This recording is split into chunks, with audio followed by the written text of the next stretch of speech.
Welcome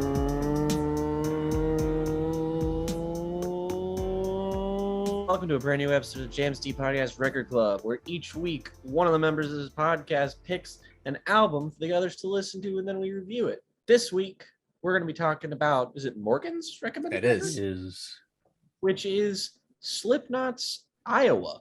Morgan, tell us a little bit about Slipknot and Iowa and why we're talking about it. So, everybody who's listening to this most likely knows who and what Slipknot is. Des Moines, Iowa, new alt metal band came to prominence at the release of their first album in 1999, basically just for being the loudest, most tasteless thing around in mainstream media at the time. Scare your parents mute. Yep. And it was the big to do. And so in following that up, Slipknot and their producer, legendary Ross Robinson, more or less felt that their only real option was to double down on what the first album did in terms of unhinged, gross, loud shit. This album went platinum, and I find that endlessly fascinating, especially when you listen to songs like the title track and the Grammy-winning Left Behind. It's really, I did. Yeah, I thought it lost the Grammy to Korn, or maybe I misread it that. might have. It was definitely know. nominated. That's for sure. Yeah, the Slipknot's like greatest Slipknot. I think the most like remarkable example of like extreme music subversively packaged into a product that came along at the right time to do exponential numbers and to, you know, basically explode into a marketplace of music based around the collisions of rap, of hard rock, of metal, of all of the stuff that had kind of evolved out of the post-grunge era. And the thing that always separated Slipknot is it's not that those other bands like Korn, Limp Bizkit, and all that sort of thing had no musical talent or diversity or dynamism. They certainly do, to varying extents and in varying eras. But Slipknot, at least to me, have always struck me as the band that by far is the most committed to technicality and composition that goes above and beyond simply serving a very straightforward, basic, rudimentary purpose. Their music does have a kind of like primal, stripped back, really sort of two-dimensional feeling to it, but the musicality has the sophistication and the complexity of a lot of bands that were more underground and say death metal or more technical variants of extreme punk music, for example. Like Slipknot were taking the compositional brilliance of those bands and the innovation and also the pure power of performance and infusing it into this more digestible and mass appealing form that was in no small part consumable due to the presence of frontman Corey Taylor, who had this uncanny ability to just connect to an audience of frustrated young people just by venting in the most direct and brutal and impactful ways possible so much of what, I guess not even just what the youth were feeling at that time, but what a lot of teenagers feel at a lot of points in time, a lot of young adults feel at a lot of points in time, a particular frustration with the lack of independence, with the constraints, with the dawning realization of the just general shittiness of the world, that we all kind of have a moment where we start to comprehend that as a teenager. And it's a lot of the time a difficult fucking period.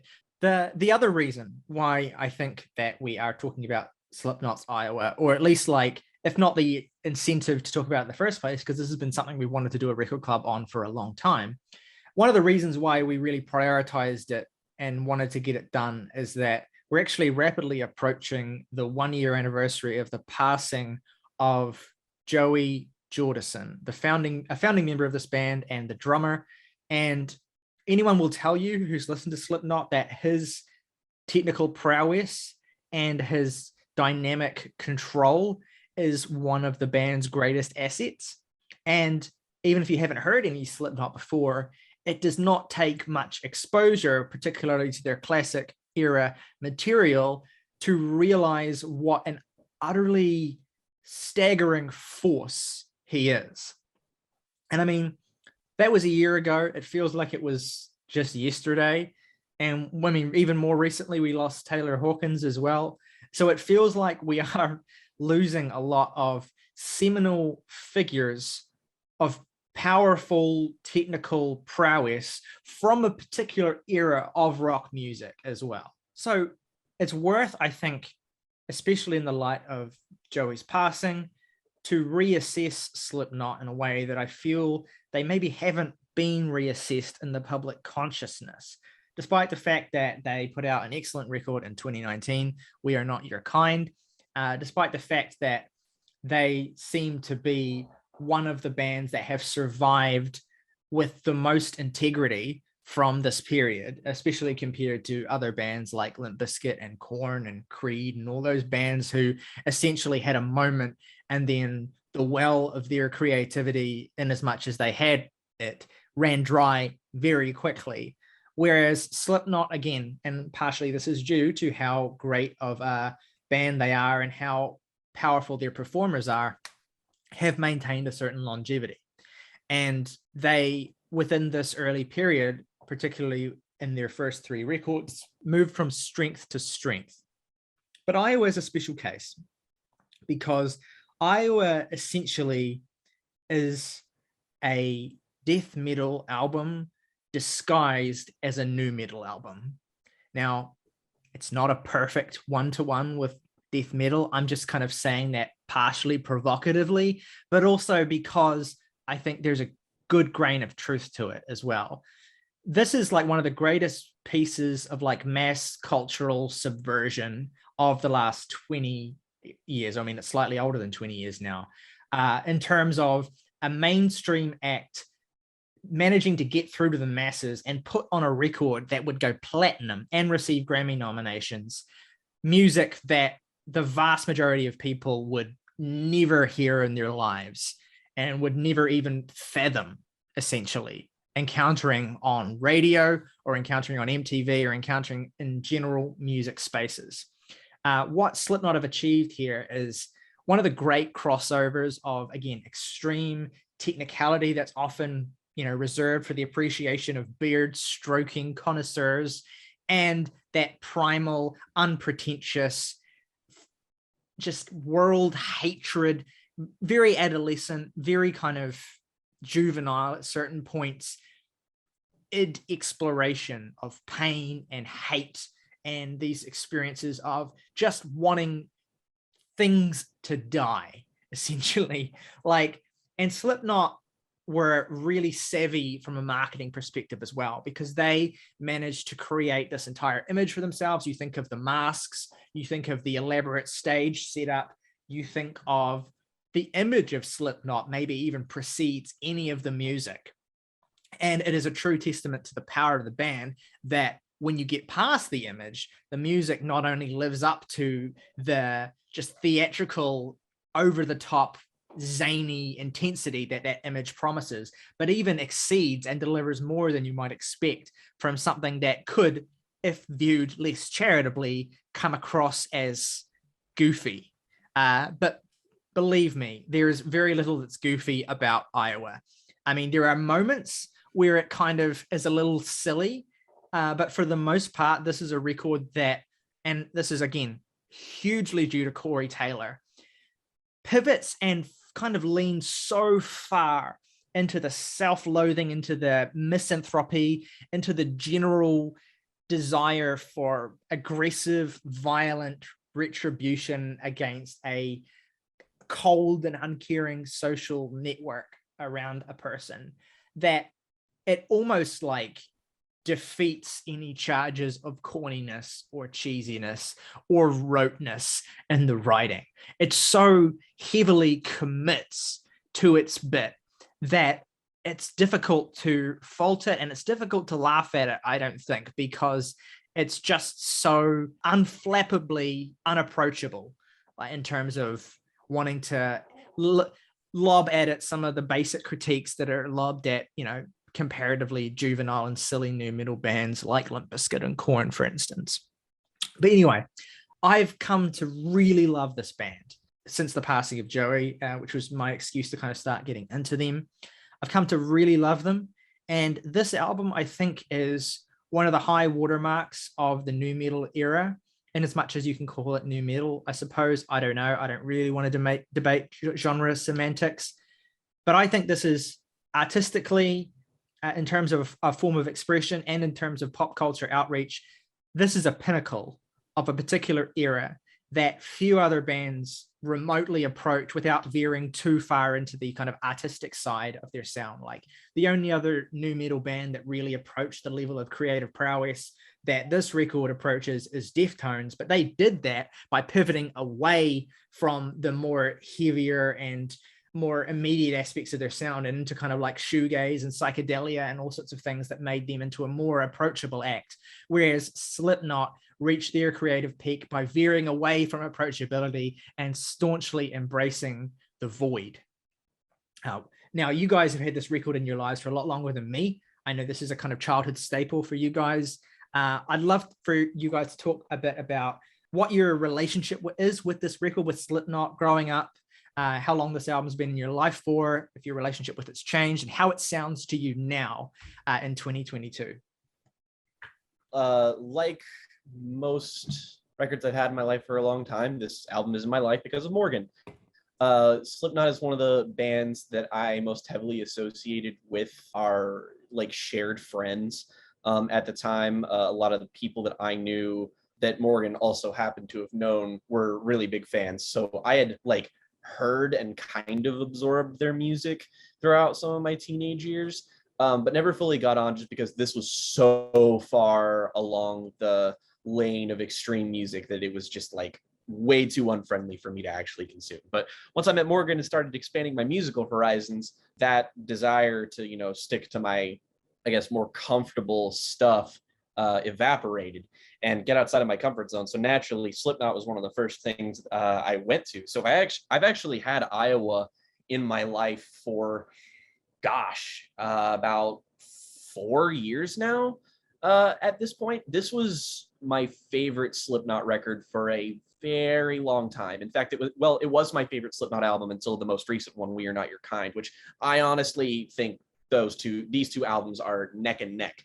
And I think that's a testament to Slipknot as a band, as a matter of fact, just because it shows that they have a longevity that those other bands in their scene never had, is that they're still making music that their fan base still resonates with, which is just hugely unpopular. Yeah, they have some albums that, people don't mess with nearly as much, but I think that, again, the thing that makes bands stand out like this is that the biggest signifier of their quality is whether or not they still have people who, love them as much as they did back when they were in their heyday. And Slipknot absolutely like towers over that. And honestly, Iowa has been in my life primarily because of the closing track, the title track, the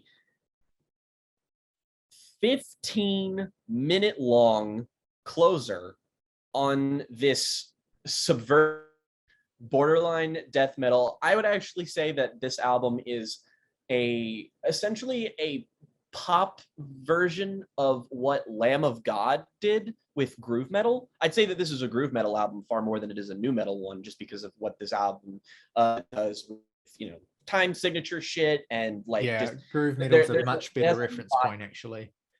Good yeah, and it has more in common with that world, and it's but it adds these like really catchy mosh pit fucking choruses and verses that they get fucking people going. But the reason I knew about this album most prominently was the fact that I can't remember what episode I disclosed this in, but I once asked Morgan if there were any songs that scared him. And he told me the title track on Slipknot's Iowa, and I was just like, okay. And then I hit it, and I was like, oh, this is fucking 15 minutes. And I was immediately greeted to one of the more harrowing sounding screams I've heard in music, which is like, it's part of the atmosphere of this track is the sound of like a child screaming. And it's not like a stock sound effect or anything. It's like an actual like bone chilling, hair raising, like, I don't know if I want to know how they got that sound recorded. Okay. And you essentially It's a good scream. It is. Oh God. Oh no, not De Palma. But essentially on this platinum album, you hear Corey Taylor have a fucking meltdown. Apparently, and I don't know how much of this story is true. It could be apocryphal, but it is from Corey's own admission. He says that while recording the song, he was completely naked, vomiting all over himself, and cutting himself with broken glass. Yeah, I mean, there's no reason to not believe him. I mean, it certainly about tracks this kind of stuff because the way he sounds. Because I mean, the way that he talks about it is like, this was part of rock bottom for me in terms of substance abuse. So, you know, I doubt that there's any, you know, misremembrance or untruth to it. But yeah, you can hear him breaking the bottle of liquor in the song. Yeah, it's sort of a thing where it's like, regardless of whether or not the story is true, the story could be true. It's that, and that is what part of what makes this entire performance so legitimately harrowing. Like, you could find the rest of the, you know, dark content on this album goofy as shit, and I still think that you would have to lay down and, by your own admission, be like, yeah, okay, this last part here, this is some pretty hair-raising shit. And I listened to that and I was like, well, kind of want to listen to the rest of this now just to see what it is. And then that was formerly how I got into music like this. And I must admit, I really, it took a while for me to like fully get Slipknot, just because, again, they are sort of the premier edgy teenager metal band. But at the same time, they have a real, genuine, like, authentic darkness to them that I feel like shouldn't be overlooked, even though I would describe Corey Taylor as a functional lyricist, but as a frontman, I still consider him one of metal's absolute fucking best.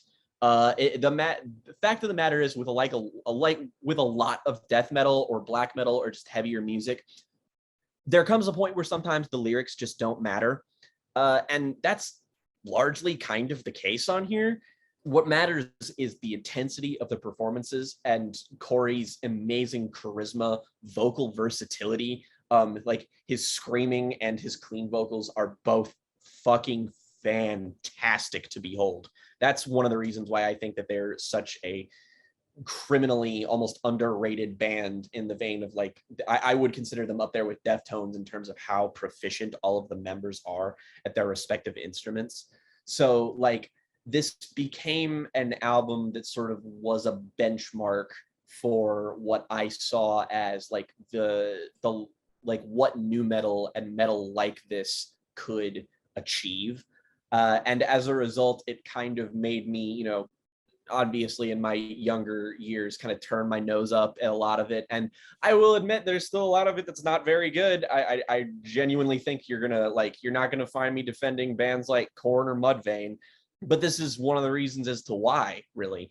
And I think a lot of it is really just because this is so much more idiosyncratic than people might give it credit for all across this record. I mean, we've talked about how it's like death metal, groove metal, Lamb of God kind of stuff, but I think the biggest overriding influence on, at least if I don't know if Corey said this as much, but like the influence of Nine Inch Nails hangs very strongly on here. The vocal presence of Trent Reznor hangs very strongly on Corey Taylor, on stuff like the title track, on stuff. I mean, like, let's be real here. Shit like Skin Ticket is a fucking Nine Inch Nails song, and it is all the better for it. So, I mean, like, and this album does have like an industrial, harsher tinge to it that's just really, really abrasive and really, really fucking brutal. So yeah, I mean, this is a high watermark for this particular genre for me. Yeah, I think a lot of the appeal of this is I would compare it to something like the appeal of a movie like Henry Portrait of a Serial Killer, where it's obviously like really out there and edgy and kind of overblown in that sense, but there's not a single aspect of it that feels unearned or inauthentic in its own right. Killer. Well, even like that's even like a little more fun and you know wry than an album like this. This is not fun. It's deeply, extraordinarily cathartic, even in the last track, which, for all the stuff that we've mentioned, we have failed to mention is also a detailed account of a necrophiliac's first sexual experience with a corpse. So, that's fun. There's like shit he says on that song that will like stay with me until the day that I die. And the way he says it too is just like, not only are you witnessing a man who has like fully lost it substance abuse wise, you're just kind of like as a performance, it's just like he like becomes he fully falls into hysterics more and more as the song goes on. And the way he says, he just like, vocalizes, he says things like, just, I can smell you, and like, I fucking told you you'll live forever, which is just fucking rips me apart. I mean, to read it out is kind of to take away from the power and to kind of trivialize it too much. So much of this is in the performance. And but God, the way he says shit like, your eyes are full of bleach, the way he depicts, or even like, just you are my first at the very beginning, you're just kind of like, yeah, it's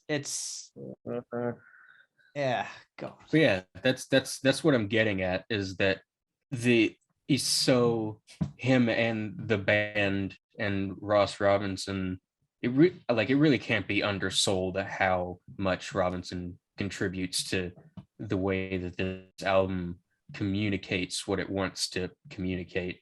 But all of them are so committed to whatever particularly horrific story that they're telling in any given song, that it becomes like almost like, again, to tie in with the masks and the way that they perform live, it becomes closer to like performance art than what you typically think of when you think of a new metal band or any metal band, really.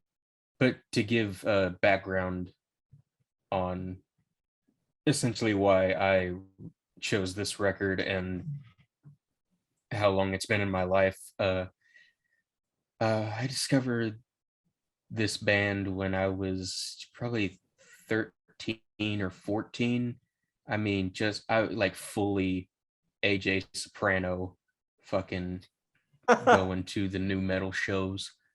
Like, just the perfect age for this sort of simple, primal kind of extreme music that served as a gateway to so much music that I love now, and that we've also gone on endlessly about on this show, even as recently as this most recent main episode.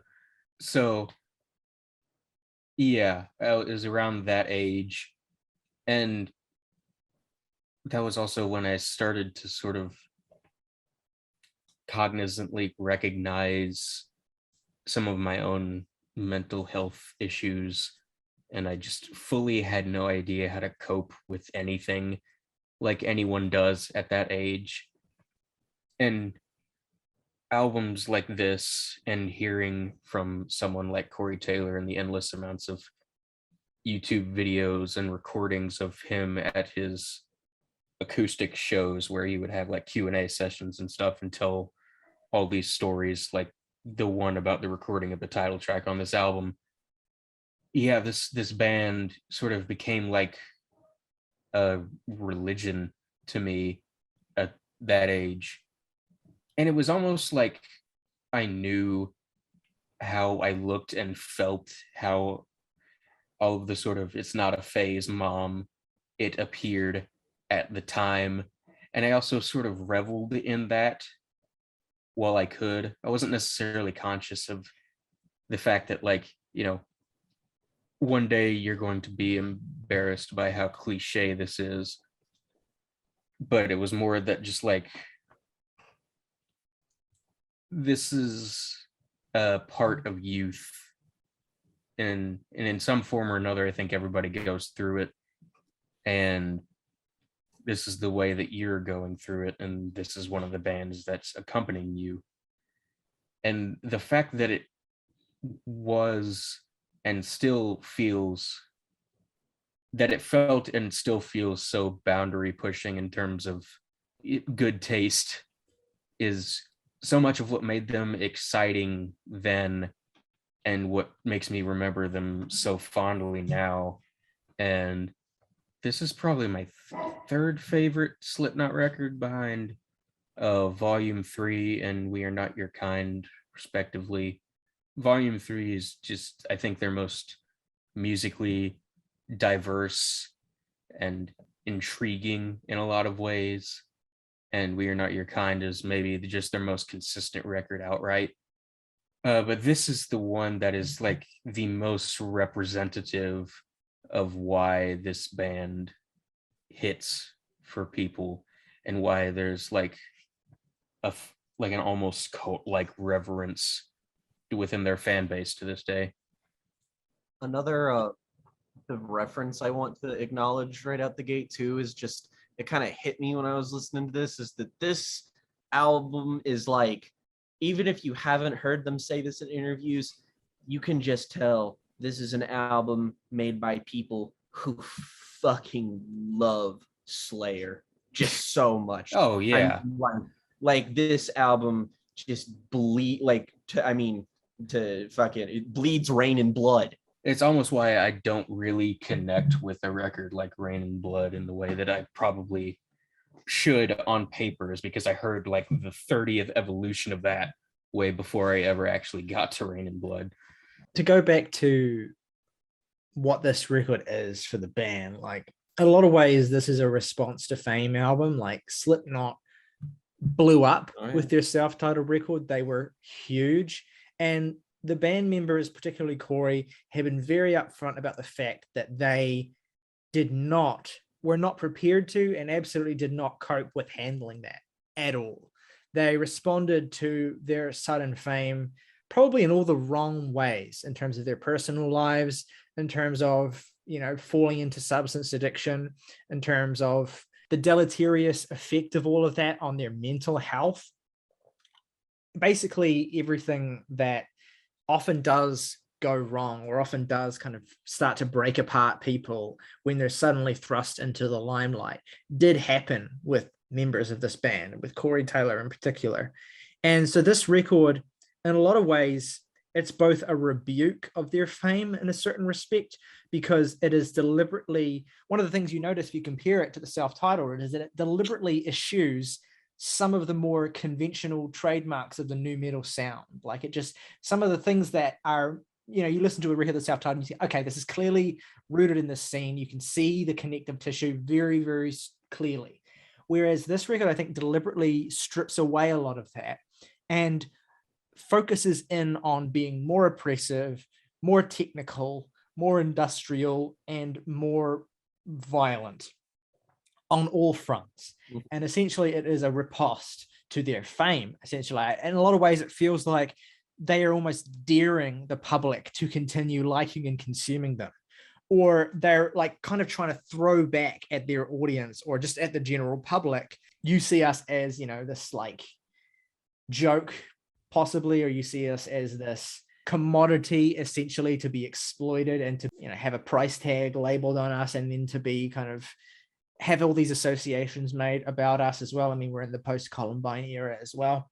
Here is what we think of you, and here's what we think of that. And Corey's been very straightforward about people equals shit, the kind of lead off track of this record being specifically written about that, like from the title alone, embodying a misanthropy that Corey felt so strongly to basically everyone, a disconnect and a sense of hatred based in a lack of trust and a sense of confusion about the world that they're now existing in, the machine of the music industry they're now existing in, and a sense of also like wanting to be able to survive as well.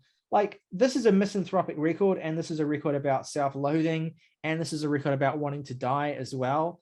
But one thing that I think gets overlooked is that there is a life-affirming side to Slipknot, or at least there's a side to Slipknot here that speaks to the desire to survive as a form of rebellion, as a form of personal triumph, as a form of trying to like find an inner strength that you didn't know that you had. And my favorite song on this record, a great deep cut, is Skin Ticket, precisely because, well, first of all, musically, it's one of the most adventurous and just skin crawling things here. But also it has this sentiment that is maybe a little easy to overlook through the intensity of the song. But the more I come back to it, the more kind of profoundly affecting I find it, which is this refrain of keeping myself alive through your empathy, which is not a misanthropic or world hating sort of lyric. It's a lyric about acknowledging the sources of support and help and love that exist out in the world, and that Corey is barely hanging on because of them, that they exist is why he's still there. He's probably most likely talking to the fans of the music, to the people who support the band. But it is a profoundly moving sentiment on a record like this. And it's a great lyric as well, keeping myself alive through your empathy, to the extent because it communicates this feeling that I think anyone who's been seriously depressed will understand, which is like, to a certain extent, you feel like you're already dead.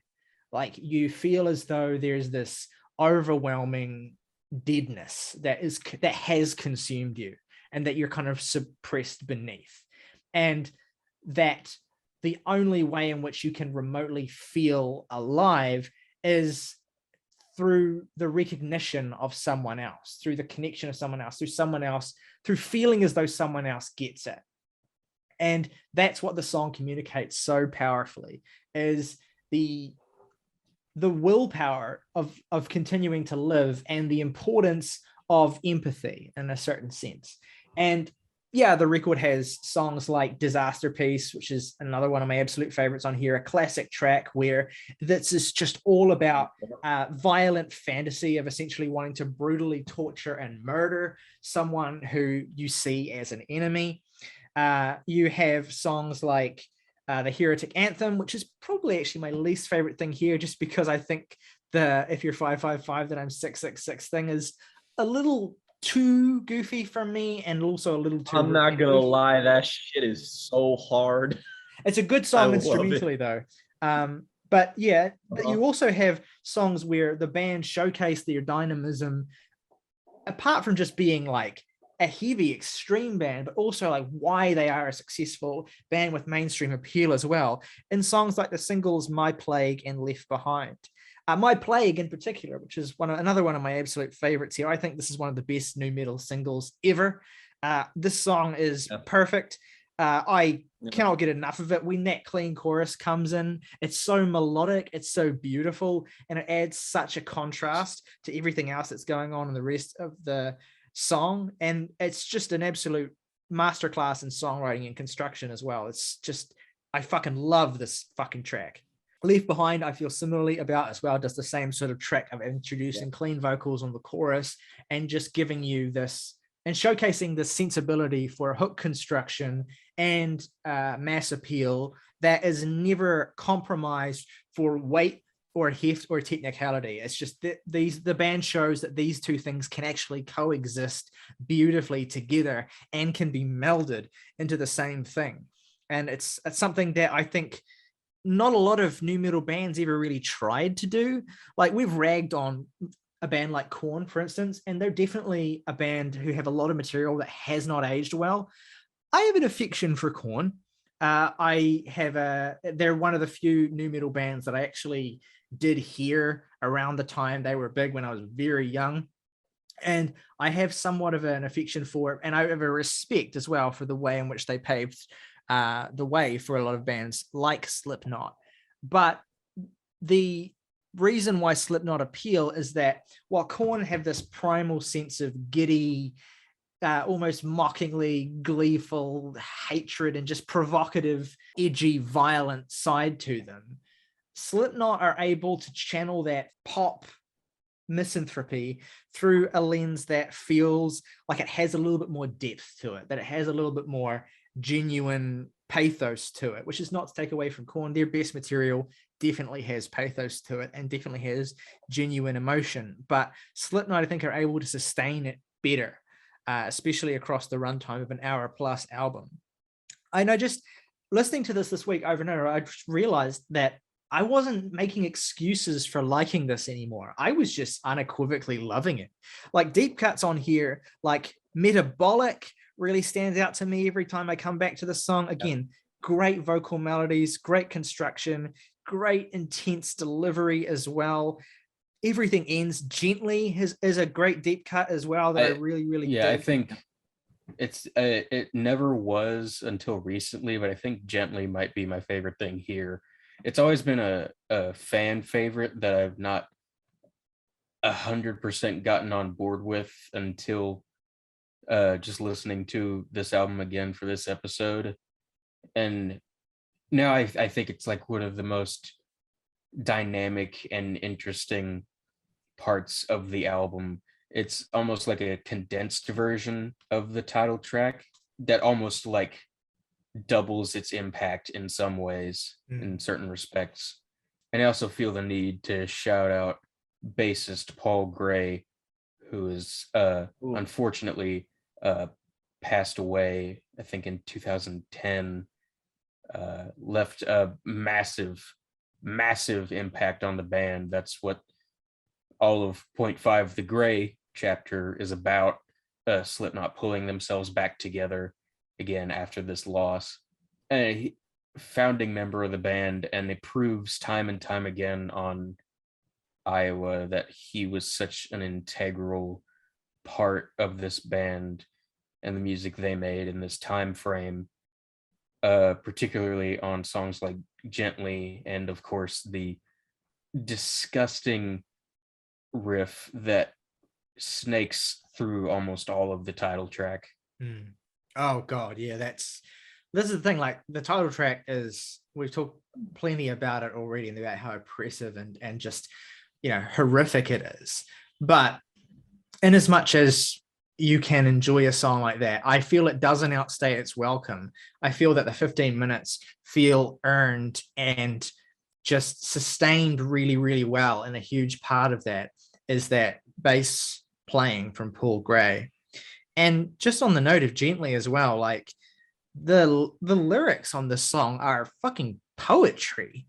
Like, this is a song about essentially, finding an escape in simple, cathartic bass pleasures and allowing yourself the right to enjoy them when everything else is completely shitty, a feeling which is one of the main ways that I sustain myself and don't go fucking crazy in a lot of just my life in general, is allowing myself shitty food or like shitty bass, indulgences.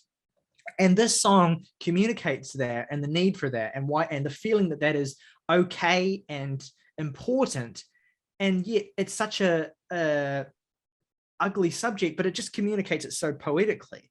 Gently, my mind escapes into the relaxing world of pleasure, a pleasure that'll take my mind off the reality of my life, my past life, life as I know it now. And whatever may come, it slowly disappears to somewhere in the back of my mind. It will remain there until I wish to retrieve it. Yes, I'll stay here for a while, for I need the break, a break from the pressures of life and everything that lays in the palms of life's hands. This mode is incredible. It's out of this world. Too bad. I must always leave it, but that's life. That's a poem right there. Like that is, it has meter, it has rhythm, it has a sense of flow to the words, it has imagery, it has everything that you would want from an evocative piece of poetic literature. And it is included, it is just sort of disguised within this just crushing and fantastically intense song. And it's one example of many of how this record is full of surprises and unexpected depth. That a record, now let me be clear, a record like this doesn't need to have depth to be enjoyable. It's very much about the base pleasures of the cathartic expression. But when it does have additional layers of depth, of surprises wrapped up in it, that's what turns it from a special or a really, really good, impressive record to a great record, to one that rewards the time you put in with it, to one that truly showcases an interest in and appreciation for artistic expression and artistic creativity and genuinely putting your all into it. I basically have said all I think I can say about this thing, but I feel that's something that Slipknot don't get enough appreciation for, because I think with the image that they had and the associations of the music that they came out of, there has been a lot of derision and contempt and just general kind of disregard for the art and the musicality and just the general craft of what this band do. And so I hope that this conversation, this video, in some small part can go towards shifting the needle a little bit there, because you're a fool if you think there's no craft to this, if you think this is just raw noise, just raw expression.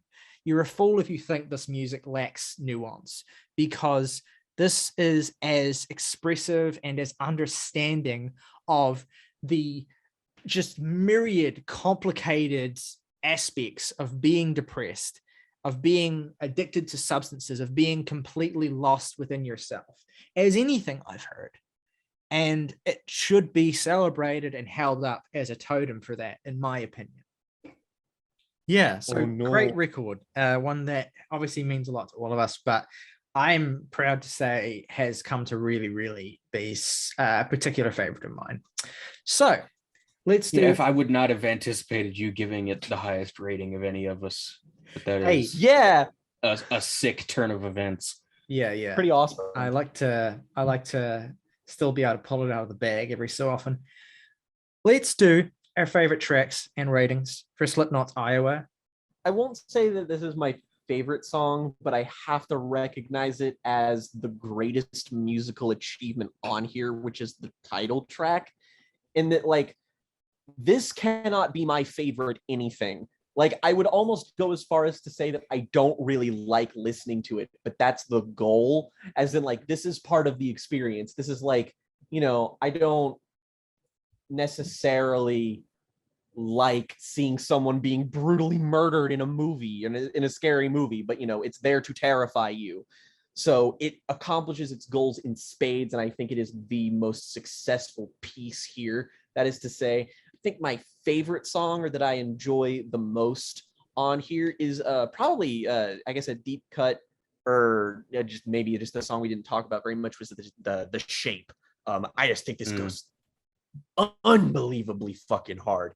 And I also got to give it to My Plague. That song comes after like 2 5-6 minute long songs that's like as hard as they are, but concentrated into 3 minutes, so it feels like a shot of heroin. Also agree about the clean vocal segment on that, which is just perfect. And least favorite song on here, yeah, it's probably Everything Ends, even though, again, everything about that isn't like, is fucking sick. So yeah, sure. I give this album a hefty 7.5 out of 10. 3 favorites, I will say gently. I gotta shout out Left Behind. Just like that for a long time, that was my favorite Slipknot song, and it's still way up there in terms of this band. And the aforementioned Disaster Piece. Least favorite is probably I Am Hated, just because it feels like maybe the least substantive thing here. But you're not gonna find me skipping it. And overall, I will give this a 7.5 out of 10. My 3 favorite tracks are Skin Ticket, My Plague, and Disaster Piece. My least favorite track is The Heretic Anthem, and I give this album an 8.5 out of 10, which means that we have an average of 7.8 for Slipknot's Iowa. Let us know at home what this record means to you. Is it your favorite Slipknot record? If not, where would it go in your Slipknot ranking? Which Slipknot albums should we check out if we haven't already? We probably have checked all the best ones out, but maybe you want to give us a recommendation anyway. What kind of records or bands like this do you think are some of the better bands to come out of the scene that maybe don't get as much due? Let us know your thoughts in the comments below. We want to hear from you. We love hearing from you. If you're listening on Twitter or fucking shitballs, if you're listening on Apple or Spotify, then head on over to the link in the description. You can leave us a comment via that route thing. And then make sure that if you enjoy the episode, you give it a like as well. That really helps us out too. Subscribe to the channel if you have not already and want to see more. We will be back again very soon with some great new videos for you and more record clubs coming up. This was incidentally the 99th episode of our record club series, which means that next week we're going to be doing our 100th record club, which is on a particular favorite record of mine, a record I know the two of you love as well, The Greatest Generation by the Wonder Years. So stick around for that. It's going to be a really great one. Boy. And yeah, that's basically all there is to it for this week. But until next time, folks, rock over London, rock on Chicago, Disneyland, the happiest place on earth.